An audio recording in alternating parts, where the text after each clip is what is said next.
भगवान की जय। गौरी शंकर भगवान की जय।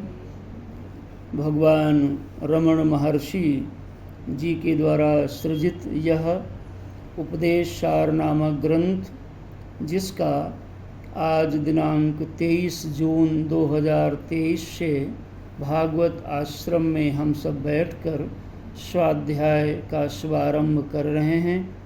समस्त पूर्वाचार्यों से अनुमति आज्ञा लेते हुए हम सब लोग इस ग्रंथ में प्रवेश करते हैं। यह भारतवर्ष हमारा ऋषियों का देश है।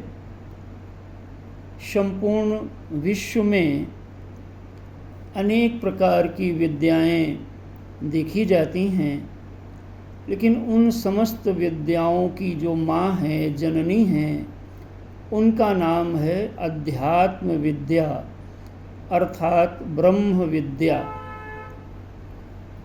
अध्यात्म विद्या सर्व विद्यानाम राज विद्या राजगुह्यम पवित्रम इदम उत्तमम। यह समस्त विद्याओं की माँ है। यह अध्यात्म विद्या का अर्थ होता है वह विद्या जिस विद्या के द्वारा हम संपूर्ण दृश्य प्रपंच में अपनी आत्मा का दर्शन करने लगते हैं। उस विद्या का नाम अध्यात्म विद्या होता है।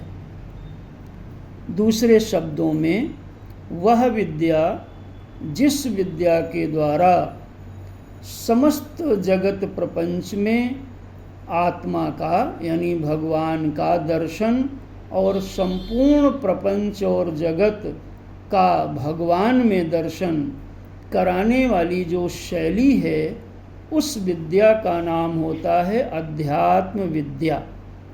यह अध्यात्म विद्या मानव जीवन के संसरण को समाप्त करके पूर्णत्व की प्राप्ति कराने में प्रबल हेतु है। हमारे समाज में भगवान की तरफ चलने वाले साधकों पथिकों में दो प्रकार के साधक देखे जाते हैं। पहले साधक ऐसे हैं जिनका नाम होता है कृत उपासक। कृत उपासक का अर्थ होता है जिन्होंने पूर्व जन्मों से साधना भजन करते करते उनका जीवन पूर्णत्व तक नहीं पहुंचा, पुनः जन्म लेना पड़ा, तो पुनः इस जन्म में उन पूर्व जन्मों में की गई साधना के संचित संस्कारों से युक्त होते हुए साधना का शुभारंभ करते हैं। ऐसे साधक बचपन से ही बड़े तीव्र विवेकी, वैरागी और गुणवान, चरित्रवान, शांतिवान, सदाचारवान दिखाई पड़ते हैं। कभी कभी आश्चर्य होता है ऐसे लोगों को देखकर कि देखो यह बालक हैं, यह बालिका हैं, छोटी उम्र के हैं, लेकिन इनमें जैसी भगवान के प्रति लगन है ऐसी बड़ी उम्र वालों में कई बार नहीं दिखती। तो इसका जो कारण है उसका नाम है कृत उपासक, अर्थात यह जो जीव है वह पूर्व के जन्मों से साधना को करता हुआ आ रहा है। उसके परिणाम से इस छोटी उम्र में पूर्व संस्कार उदित हो गए हैं और उसका मन भगवान के पथ में सहजता से लग जाता है और आगे सफल होता है। दूसरे साधक वो होते हैं जिनका नाम होता है आकृत उपासक। आकृत उपासक उसको कहते हैं जिस जीव ने पूर्व जन्मों में साधना का कोई शुभारंभ नहीं किया, बल्कि वर्तमान जीवन से, वर्तमान जन्म से साधना का शुभारंभ कर रहा है। तब ऐसी स्थिति में उसका नाम आकृत उपासक होता है। तो इस प्रकार से दो प्रकार के साधक हमारे यहाँ पर देखे जाते हैं, सर्वत्र देखे जाते हैं। इनमें से ही हमारे समस्त पूर्वाचार्य भगवान रमण महर्षि के जीवन को कृत उपासक की श्रेणी में रखते हैं, क्योंकि बाल्यकाल से ही उनमें जो लक्षण दिखाई पड़े वह पूर्व साधना के परिणाम से ही संभव होता है। शास्त्र में ग्रंथों से ऐसा वर्णन मिलता है कि भगवान रमण महर्षि का जीवन 30 दिसंबर 1879 को रामानंद जिले के तिरुचुजी नामक गांव में हुआ। इनके जो पिता जी थे उनका नाम था सुंदरम अय्यर। यह पेशे से वकील थे। इनका महर्षि जी का बचपन में नाम श्री वेंकट रमन रखा गया।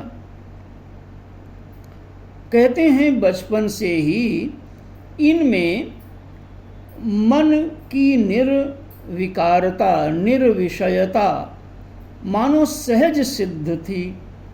इसलिए कभी कभी एकांत में बैठ जाते तो काफ़ी देर तक बैठे रहते। चित्त समता में रहता। आम बच्चों के जैसा चांचल्य इनके जीवन में दिखाई नहीं पड़ता था। कहते हैं कि एक बार एक सर्प निकल आया तो जो अन्य बच्चे खेल रहे थे वह सर्प को देख करके सब भाग गए, लेकिन यह वहीं पर बिल्कुल शांत होकर के नेत्र बंद किए हुए बैठे रहे। इस अवस्था को आम मनुष्य समझ नहीं पाता। इसको समझने के लिए कोई महापुरुष चाहिए। खग जाने खग ही कहे भाषा। ऐसे महापुरुषों को कोई महापुरुष ही पहचान पाता है। कहते हैं बचपन में इनके परिवार में एक रिश्तेदार आए। कुछ लोग कहते हैं इनके मामा जी आए, तो उन्होंने अरुणाचलम में तिरुवन्नमलई जो ज्योतिर्लिंग पहाड़ी माना गया उसकी महिमा का वर्णन किया। उस समय इनकी जो उम्र थी वो मात्र 16 वर्ष की उम्र थी। उस अवस्था में इन्होंने एक मन में निश्चय कर लिया कि अब मैं वहीं जा कर के अपनी साधना को, भजन को बढ़ाऊंगा, वहीं पर मैं रहूंगा। ऐसा निर्णय करके, ऐसा वर्णन मिलता है कि इनके बड़े भाई की फीस के लिए 3 रुपए रखे थे। इन्होंने वह 3 रुपए ले करके और घर से वहाँ के लिए निकल पड़े। मार्ग में ट्रेन आदि से या जो भी साधन रहा होगा उसमें यह 3 रुपए का जो व्यय वो तो पूर्ण हुआ नहीं, पैसे कम पड़ गए। तो इनके माँ ने कान में एक बाली पहनाया था, उस बाली को बेच करके कुछ पैसे प्राप्त किया और उससे मार्ग का व्यय वहन किया। यह करते करते जब भगवान के स्थान तक पहुँचे तो कैसी इनके अंदर देखिए विरक्ति होगी, भगवान के आश्रय के प्रति दृढ़ता होगी कि जो जेब में शेष पैसे बच गए थे किराया भाड़ा से, उस पैसे को उसी मंदिर के जो सरोवर था मंदिर के प्रांगण में, उस सरोवर में समर्पित कर दिया और भगवान के चरणों में समर्पित हो गए। शास्त्र हमारे बार बार कहते हैं जब तक यह जीव अन्य अन्य आश्रयों के भरोसे रहता है तब तक भगवान का भरोसा दृढ़ होता ही नहीं। अन्य आश्रयाणाम त्यागो अनन्यता। अन्य आश्रयों का त्याग हो जाना ही यही भगवान के प्रति अनन्य भक्ति का लक्षण है। श्री महर्षि जी महाराज वहीं पर रहने लगे और रहते रहते धीरे धीरे इनके पास अनेक लोग आते और इनकी ख्याति फैलने लग गई। सभी महापुरुषों ने निर्विवाद रूप से रमण महर्षि जी के जीवन को परम ब्रह्मनिष्ठ जो वेद का तात्पर्य है, तरति शोकम आत्मवित तत्र कह मोहः कह शोकः एकत्वम अनुपश्यतः ततो न विजुगुप्सते यो वै भूमा तत्सुखम नापि अल्पे। इन समस्त श्रुतियों का मानो वह विग्रह थे। वेद के शास्त्र के जो अर्थ हैं वो मानो मूर्ति लेकर के श्री रमण महर्षि जी के जीवन के रूप में वहाँ पर अवस्थित दिखाई पड़ते थे। हम सब साधकों के लिए जब शास्त्र में बताए गए सिद्धांत किसी साधु में चरितार्थ होता हुआ दिखता है, तब हम साधकों को एक विश्वास बढ़ता है, एक हौसला बढ़ता है, एक आशा की किरण जगती है कि यदि ऐसे पूर्वाचार्यों ने इन शास्त्रों के द्वारा बताई गई अनुमोदित की गई साधना का अपने जीवन में इस प्रकार से उसको उतारा है, धारण किया है, तो हम लोग भी उसको कर सकते हैं। तो इस प्रकार से कहा जा सकता है कि पूज्य रमण महर्षि जी हमारे वैदिक और लौकिक जो भी शास्त्र हैं उन सब के जो अर्थ हैं उनका मानो मूर्त रूप लेकर के वहाँ पर विराजमान थे। धीरे धीरे इनकी ख्याति बढ़ने लगी और अनेक प्रकार के लोग उनके पास जाने लगे। कहते हैं जैसे कहीं पे गुड़ हो, चींटी मीठापन हो तो चींटियाँ खोज ही लेती हैं, कहीं कोई पुष्प में पराग हो तो भंवरे पहुँच ही जाते हैं। वैसे ही किसी भी जीव के जीवन में जब साधना का ऐसा सुंदर प्रकाश प्रकट होता है, तब मुमुक्षु जन, जिज्ञासु जन उनकी शरण में, उनके निकट जा कर के लाभान्वित होने की प्रबल इच्छा रखते हैं। यद्यपि इन लोगों की संख्या बहुत नहीं होती है, फिर भी ऐसे लोग ऐसे महापुरुषों के चरण में जाने के लिए लालायित दिखाई पड़ते हैं। शास्त्र तो हमारा इस बात पर मुहर भी लगाता है कि तद्विद्धि प्रणिपातेन परिप्रश्नेन सेवया उपदेक्षन्ति ते ज्ञानम ज्ञानिन तत्वदर्शिनः। ऐसे लोगों के पास में जो मुमुक्षु जन हैं, जिज्ञासु जन हैं, वह जा करके अपनी जिज्ञासा का शमन करते हैं, उसके विषय में प्रश्न करते हैं। तो इस प्रकार से इनका जीवन चलता रहा और 14 अप्रैल 1950 तक इस देह विग्रह में उन्होंने लीला किया। 14 अप्रैल 1950 को महानिर्वाण की प्राप्ति हो गई, शरीर पंचभूत में विलीन हो गया।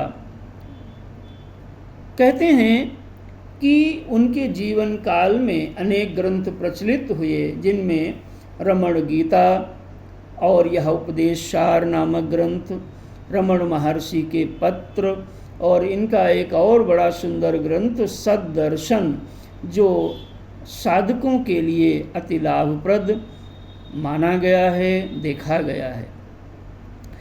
इनके जीवन में यह जो ग्रंथ प्रकटित हुआ उपदेशसार नामक ग्रंथ, इस ग्रंथ के प्रकटन के मूल में एक कथा आती है और कथा यह आती है कि इन्हीं के परिचय में एक मुरग नाम के कवि महोदय थे और वह कवि महोदय एक कविता का सृजन कर रहे थे।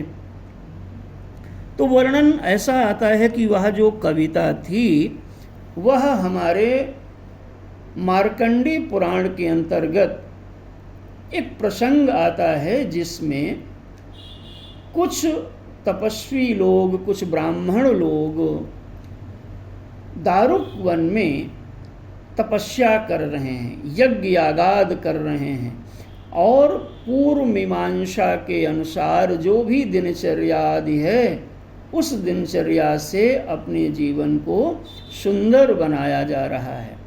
तो ऐसे ब्राह्मण लोग, ऐसे तपस्वी लोग अनेक वर्षों तक साधनारत रहते रहते उनका हृदय शुद्ध होने लगा। शास्त्र का सिद्धांत है कि कर्म से चित्त शुद्ध होता है। चित्तस्य, चित्त जो है कर्म से शुद्ध होता है। तो कर्म से जब चित्त शुद्ध हो जाएगा तो क्या होगा? तो कहा तब वस्तु की उपलब्धि होती है। कर्म का इतना ही प्रयोजन है कि कर्म के द्वारा अंतःकरण की शुद्धि हो जाए और शुद्ध अंतःकरण में जो आत्म वस्तु है, भगवत वस्तु है, उसकी उपलब्धि, उसका प्रबोध सहजता से बनने लगता है।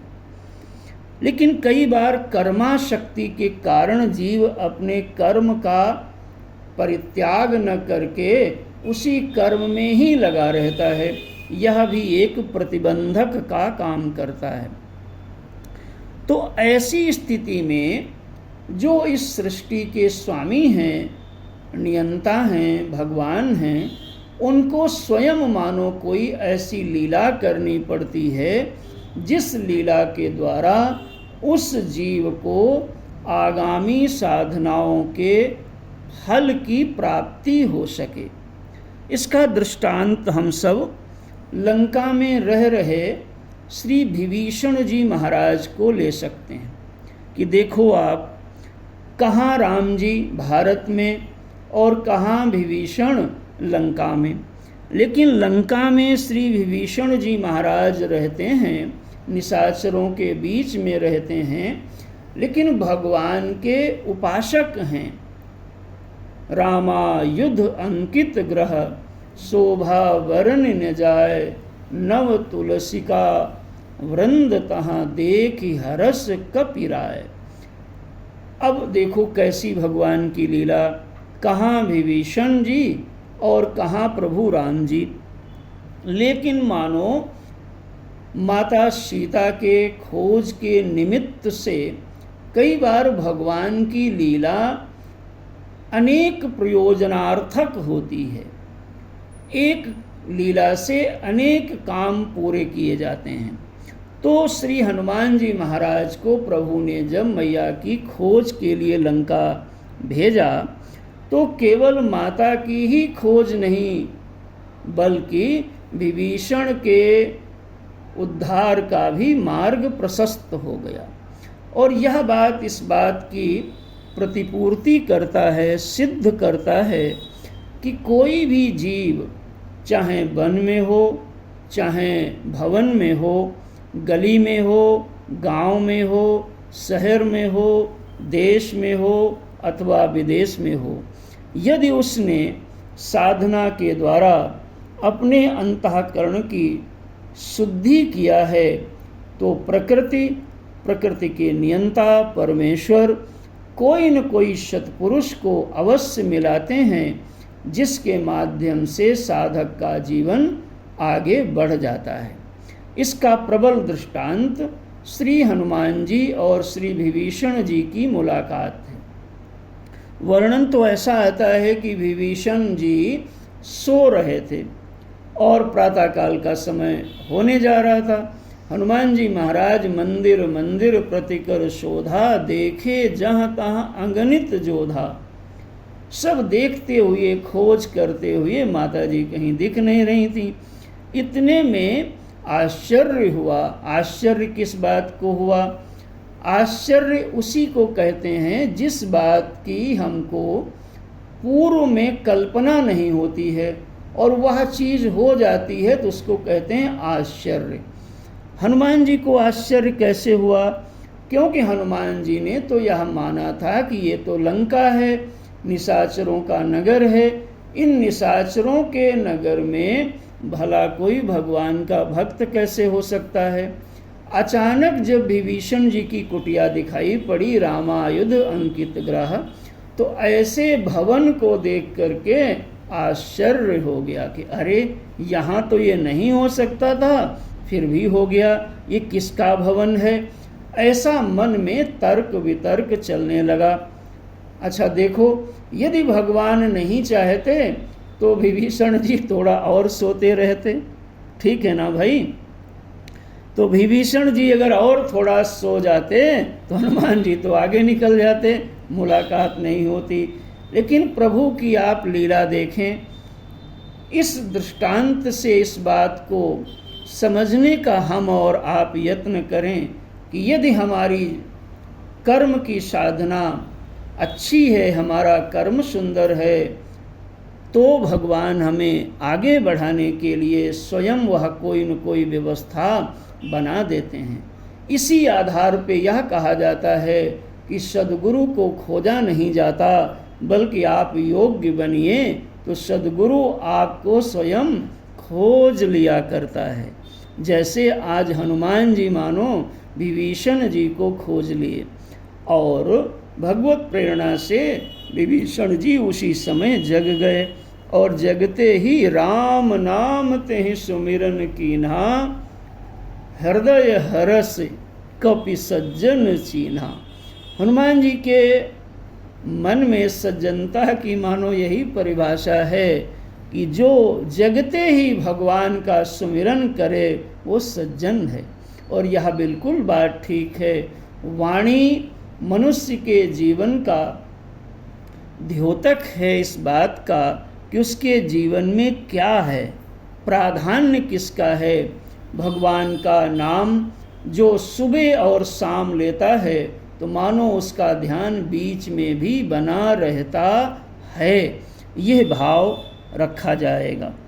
तो इस प्रकार से देखें आप कि विभीषण जी को लंका में भगवान ने उनके मंगल के लिए हनुमान जी से मुलाकात करा दी, वैसे ही यहाँ पर इस उपदेश सार नामक ग्रंथ के प्रकटन में वह जो मुरगनार नाम के कवि जी थे, जो उस कविता को लिख रहे थे, जो पुराण का प्रसंग था कि वो तपस्वी लोग तपस्या करते करते इतना कर्म में निष्ठ हो गए, कर्म में आसक्त हो गए कि कर्म को ही महान समझने लगे। और यह बात पूरी तरीके से तो गलत भी नहीं है, क्योंकि दुनिया में कर्म का ही बोलबाला है। कर्म से ही सड़कें बनती हैं, जहाज बनते हैं, भवन बनते हैं, और मनुष्य इसी कर्म से ही यज्ञ यागाद कर्म से स्वर्ग तक को पा जाया करता है। स्वर्ग माने होता है अत्यधिक सुख की प्राचुर्यता का स्थान, अर्थात वह स्थान जहाँ हमारे मन के मुताबिक समस्त प्रकार की सुख सुविधा सुलभ हो, उसको कहते हैं स्वर्ग। सुख के बाहुल्यता का नाम स्वर्ग है। तो यह स्वर्ग भी कर्म से ही प्राप्त होता है। इसलिए कर्म को कम गिनना यह भी प्रारंभ में ठीक बिल्कुल नहीं होगा। इसलिए कर्म को त्यागने की कोई बात नहीं करता, लेकिन कर्म के विषय में केवल यही समझ रखना यह भी उचित नहीं है। इसके आगे का भी हमें विवेक, आगे का भी विचार सत्पुरुषों के चरणों में बैठकर करना चाहिए। तो देखें आप, कथा को हम आगे बढ़ाते हैं, किस प्रकार से यह पूरी पृष्ठभूमि बनती है, इसका आप दर्शन करें। तो मैं आपसे निवेदन कर रहा था, वो सब तपस्वी ब्राह्मण लोग कर्माशक्त होके यज्ञ यागाद में लगे हैं, और उनका भाव तो यही है कि सारा यहाँ जितना भी कुछ प्राप्त हो रहा है वो कर्म से प्राप्त होता है, और कर्म अर्थात यज्ञ यागाद से प्राप्त होता है। और यज्ञ कैसे होगा? वो तो सब जब देवता लोग प्रसन्न होंगे। देवता कैसे प्रसन्न होंगे? तो कहा मंत्र से प्रसन्न होंगे। देखो, और मंत्र कैसे प्रसन्न होंगे? वो ब्राह्मणों के अधीन होते हैं, अर्थात ब्राह्मणों के अधीन मंत्र हैं, मंत्रों के अधीन देवता हैं, और देवता के अधीन सारा जगत है। तो मानो उन ब्राह्मणों को, तपस्वियों को यह भाव बनने लगा कि यह सारा जगत का मैं वह प्रभुत्व संपन्न हूँ कि चाहे जो कर सकता हूँ, क्योंकि हमारे पास मंत्र की शक्ति है। और यह बात ठीक भी है। तो इस दृष्टि से वह केवल इसी कर्म के पथ पर ही लगे रहे। लेकिन इधर धीरे धीरे भगवान शिव ने विचार किया, क्योंकि उनके वह सब भक्त थे, कि अब हमारे इन भक्तों को आगे बढ़ना चाहिए, आगे की बात समझनी चाहिए, और वो लोग समझने के लिए तैयार थे नहीं। तब भगवान ने एक बड़ी सुंदर लीला किया। लीला क्या किया कि भगवान विष्णु और भगवान शिव दोनों लोगों ने एक दिन उसी वन में आए, और वन में भगवान शिव ने इतना सुंदर रूप बनाया एक युवक का कि वो ब्राह्मणों की जो, तपस्वियों की जो पत्नियां थीं, वो सब मोहित हो गईं और उन युवक के पीछे पीछे सब जाने लगीं। ऐसा देख करके तो महाराज वो तपस्वी लोग विह्वल हो गए, क्षोभ हुआ, क्रोध हुआ। देखो महाराज, कर्म अभिमान को गलाता नहीं है, बल्कि कर्म अभिमान को और बढ़ाता है। यही कारण है कि कर्म के इस एरर को, कर्म की इस समस्या को ये लोग अनजान में कहीं न कहीं इनके बात ओझल हो रही थी कि कर्म करते करते हमारा अहंकार बढ़ जाता है। इनको तो लगता था मैं ही स्वामी हूँ, मेरे अधीन ये सब चीज़ें हैं, लेकिन आज उनकी पत्नी ही उनकी अधीनता को छोड़ करके युवक के पीछे जाती जब दिखी तो महाराज यह व्यग्र हो गए, उग्र हो गए। देखो महाराज, यही इलाज होने का मार्ग बनेगा। अब उन्होंने अस्त्र शस्त्र संधान कर दिए मंत्र के बल से, सिद्धियों के प्रभाव से, लेकिन शिव रूपी युवक पर कोई प्रभाव नहीं पड़ा। अब बड़ा आश्चर्य उनको होने लगा। इतने में भगवान विष्णु जी ने स्वयं एक मोहिनी नारी का रूप बना लिया।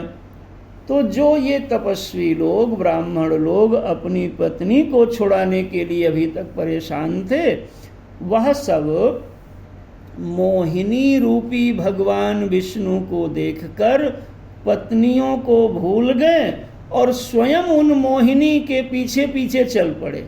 लो महाराज, उधर पत्नियां चली गईं और इधर सब ये पति लोग चले गए। भगवान की ऐसी लीला हो गई।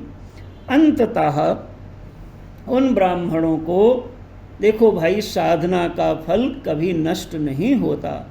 अंततः विवेक बना कि यह कोई सामान्य देवी नहीं है और यह कोई सामान्य युवक नहीं है। इसलिए उन्होंने अपने मन को शांत करके, विचार करके प्रार्थना करने लगे और उनकी प्रार्थना पर भगवान शिव प्रसन्न हुए।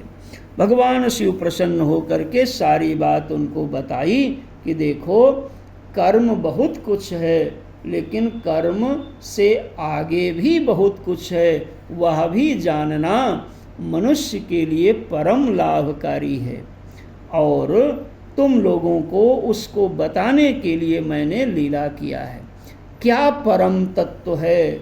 यदि कर्म परम नहीं है तो परम तत्व क्या है? परम वस्तु क्या है? परम प्राप्तव्य क्या है? ऐसा प्रश्न करने पर भगवान शंकर ने उन सब ब्राह्मणों को उपदेश प्रदान किया। जो उपदेश प्रदान किया उसी उपदेश को कविता के रूप में वह कवि महोदय लिखना चाह रहे थे, लेकिन उपदेश क्या दिया इसका ज्ञान न होने के कारण इस जिज्ञासा को लेकर के वह कवि महोदय श्री रमण महर्षि जी के चरणों में पधारे और विनय पूर्वक श्रद्धा पूर्वक नत होकर के उन्होंने प्रार्थना किया कि हे महापुरुष, हे गुरुजन, हे गुरुदेव, आप हमको उस प्रसंग को सुनाएं कि भगवान शिव ने उन तपस्वियों को क्या उपदेश किया था। जो उत्तर दिया श्री रमण महर्षि जी ने, वह उत्तर तमिल भाषा में, चूँकि तमिलनाडु प्रांत से संबंध होने के नाते तमिल भाषा का, मातृभाषा का ज्ञान था, इसलिए तमिल भाषा में उन्होंने बोला। उस तमिल भाषा को बाद में यह देखा गया कि यह ऐसी सुंदर ये ज्ञान है, इसको यदि संस्कृत भाषा में कर दिया जाए तो संपूर्ण राष्ट्र ही नहीं बल्कि संपूर्ण विश्व इस ज्ञान से लाभान्वित हो सकता है। इसलिए उन्होंने संस्कृत भाषा में इस ग्रंथ को प्रकाशित करा करके यह परम उपकार किया और जिसका आज हम सब लोगों के ऊपर ऐसे महापुरुष का यह कृपा प्रसाद, यह ज्ञान प्राप्त हो रहा है ग्रंथ के रूप में। और इस ग्रंथ का हम सब 7 दिनों तक स्वाध्याय सत्संग करके उस ज्ञान से अपने आप को लाभान्वित होने का प्रयास करेंगे। तो यह मैंने संक्षेप में आप सबको यह ग्रंथ कैसे प्रगटा, इस ग्रंथ के लेखक के विषय में अर्थात श्री रमण महर्षि जी के विषय में कुछ संक्षेप में चर्चा की गई। अब हम सीधे ग्रंथ की ओर उन्मुख होते हैं। यह ग्रंथ, इसका नाम जैसा कि आपने सुना, इसका नाम ही है उपदेश सार, अर्थात यह उपदेश मात्र नहीं बल्कि उपदेशों का सार है। एक दृष्टि से यह भी कहा जा सकता है, क्या कहा जा सकता है, इसको ऐसे समझें कि जब जब हमारे वेद में अध्यात्म विद्या का प्रकरण आता है, मंत्र आते हैं, श्रुतियाँ आती हैं, तब उन प्रकरणों को, उन मंत्रों को वेदांत कहते हैं, उपनिषद कहते हैं। उसी प्रकार से जब वेद के अलावा शास्त्रों में, पुराणों में, इतिहास में, रामायण में ब्रह्म विद्या के प्रकरण प्राप्त होते हैं, तब उसको उपनिषद न कह करके गीता कहते हैं। तो एक दृष्टि से यदि हम यह मान लें कि यह मार्कंडेय पुराण के अंतर्गत भगवान शिव के द्वारा दिया गया उपदेश है और यह चूँकि ब्रह्म विद्या का प्रकरण है, तो एक दृष्टि से यह प्रकरण, यह ग्रंथ गीता कोटि में आएगा। तो यदि गीता इसको हम माने तो इसका एक नाम और भी बनाया जा सकता है, यह गीता सार है। गीता नहीं बल्कि जैसे उपदेशों का सार है, वैसे इसको हम लोग गीताओं का, गीता सार कह सकते हैं।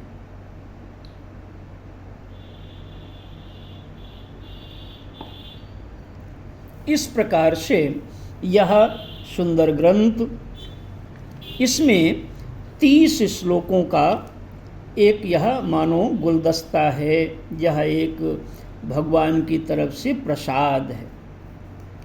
इस पूरे ग्रंथ में 4 साधनाओं पर जोर दिया गया।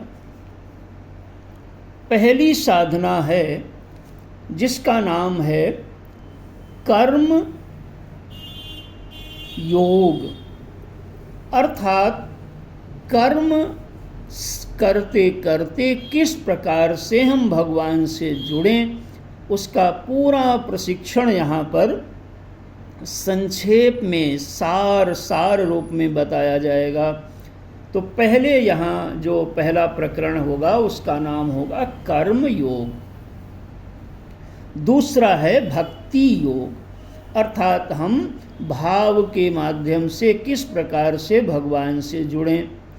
तीसरा होगा ध्यान योग, किस प्रकार से हम ध्यान के द्वारा भगवान से जुड़ सकते हैं। और अंतिम खंड ज्ञान योग। तो कर्म योग, भक्ति योग, ध्यान योग और ज्ञान योग, ये 4 प्रकरण इस ग्रंथ में हम सबको प्राप्त होंगे, जिस पर हम क्रमशः धीरे धीरे आगे के दिनों में चर्चा करेंगे। आज प्रथम दिवस है, इसलिए थोड़ा सा शुभारंभ किया जाता है। पहले श्लोक को देखो। कर्तुराज्ञया प्राप्यते फलम कर्म किं परम कर्म तज्जडम कृतिमहो दधौ पतन कारणम फलम शाश्वतं गति निरोधकम ईश्वरार्पितं नेक्षया कृतं चित्तशोधकं मुक्तिसाधकं। कर्तुराज्ञया प्राप्यते फलम, इस श्लोक से शुभारंभ किया और धीरे धीरे यह 30 श्लोकों तक पूरा ग्रंथ चलेगा। आज हम पहले दिन ही शुभारंभ के समय पर ही आपको इस ग्रंथ का सार जो है वो पहले बुद्धि में प्रतिष्ठित कर लें। उस सार के रूप में 30वां श्लोक है, देखें आप ग्रंथ के अंत में, जिसमें भगवान रमण महर्षि जी ने फलश्रुति बताया है। तो जैसे मनुष्य को ये पता हो हमको कहाँ जाना है,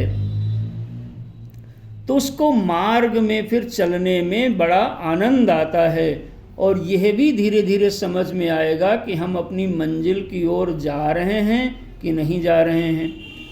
जैसे किसी का गंतव्य निश्चित ना हो और झोला लेकर के घर से निकल पड़े, मार्ग में कोई मिल जाए, पूछे भाई कहाँ जा रहे हो, तो वो ये बताए कि हमको पता नहीं कहाँ जा रहा हूँ, तो ऐसे व्यक्ति को भ्रमित व्यक्ति बोलेंगे। साधक भ्रमित नहीं होता, बल्कि साधक वह होता है जिसका साध्य निश्चित होता है, जिसका मंजिल निश्चित होता है। तो इस ग्रंथ में साध्य के रूप में, अर्थात इसका फल पहले क्या है, हमारी बुद्धि को दिख जाना चाहिए, जिससे हमारी बुद्धि इस ग्रंथ के सांगोपांग अवगाहन के लिए लालायित हो जाए, बड़ी श्रद्धा से इसको ग्रहण करने के लिए उत्सुक हो जाए।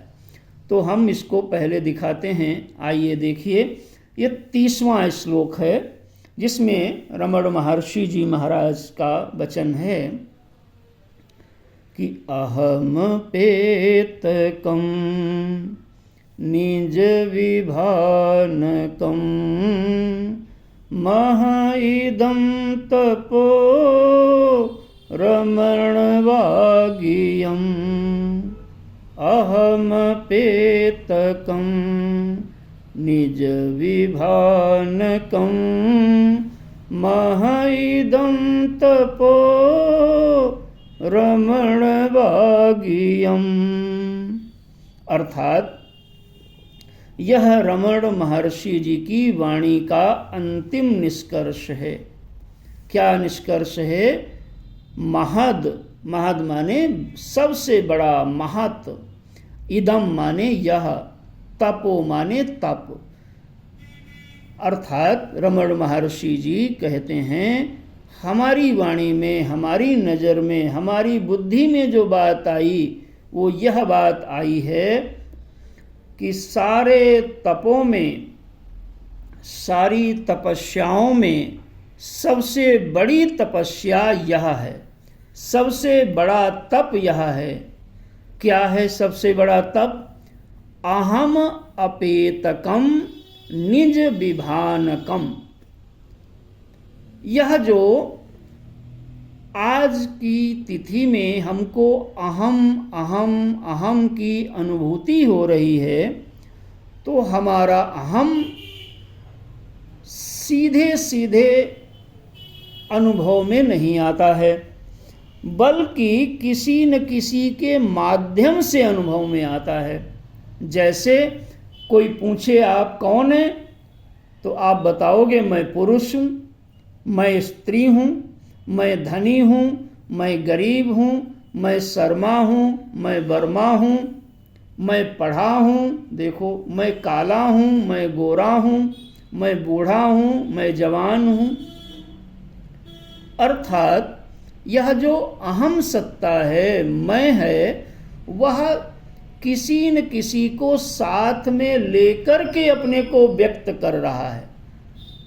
इसी को शास्त्र की भाषा में सोपाधिक कहते हैं। सोपाधिक माने जब हम अपने आप को किसी उपाधि के साथ में अभिव्यक्त करते हैं तो उसको बोलते हैं सोपाधिक। उपाधि के साथ, देह एक उपाधि है और मैं चेतन हूँ, लेकिन यह जब चेतन देह में जा करके अपने को बताता है तो कहता है मैं। अब देह उसकी जैसी होगी वैसे अपने को बताएगा। देह वृद्ध है तो बोलेगा मैं वृद्ध हूँ, देह युवा है तो बोलेगा मैं युवा हूँ। और अगर देखो भवन बड़ा होगा तो बताएगा मैं अमीर हूँ। देखो भवन में डाल के अपने को बता रहा। धन में डालता है अहम को, धन कम है तो बताएगा मैं गरीब हूँ, और धन ज़्यादा है तो बताएगा मैं अमीर हूँ। तो आज की तिथि में यह जो मैं का अनुभव हो रहा है, वह मैं का अनुभव किसी न किसी उपाधि अर्थात सोपाधिक रूप से हो पा रहा है। लेकिन इस सोपाधिक रूप से अपना परिचय प्राप्त होना, यही गांठ है, यही वह ग्रंथि है जो हमको संसार में फंसाए रखेगी और बार बार मरने के लिए विवश करेगी। पुनरपि जननम पुनरपि मरणम पुनरपि जननी जठरे शयनम इह संसारे बहु दुस्तारे कृपया पारे पाहि मुरारे भज गोविंदम गोविंदम भज मूढ़मते। इस सोपाधिक से, इस अपने मैं से केवल मैं रह जाए, बाकी चीज़ें निरस्त हो जाएं, ऐसा जो कर ले, रमण महर्षि जी कहते हैं वही सबसे बड़ा तप है और वही सबसे बड़ा तपस्वी है। कैसे होगा? निज विभानकम, भानकम माने प्रकाशकम, वि माने विशेष रूपेण, निज माने स्वतः, जो सहज प्रकाश है अर्थात जो अधिष्ठान सत्ता है, उसका भान होने पर यह जो सोपाधिक अहम है वह अपेतकम गिर जाता है और मूल अधिष्ठान जो शाश्वत है वह सत्ता प्रकट हो जाती है।